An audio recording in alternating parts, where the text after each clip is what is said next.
Je prenais des gens dans des gradins, qui veut prendre une tarte? Oh, c'était vraiment... Tu mettais une vraie gifle. Bah oui, mais c'est un spectacle de crétin. Mais c'était les gens, et c'était les gens qui me demandaient. Avec un casque, tu leur mettais un casque de moto. Il me dit, vas-y, appuie-moi et tout. J'ai dit, mais non. Donc j'y allais forcément. Je me disais, mais je me retrouvais dans la loge. Je me suis dit, mais c'est un truc de Golbut infâme, quoi. Et le problème, c'est qu'il y en a qui ont eu très mal, non? Oui, il y a Blaze qui avait pris un chaos monumental, qui s'est retrouvé à gerber dans les chiottes en tremblant. Enfin, c'était vraiment des soirées de merde, quoi.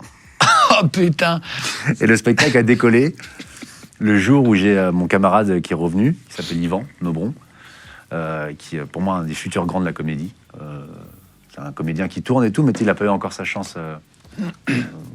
Pour moi, oui, au niveau où il mérite. Ouais.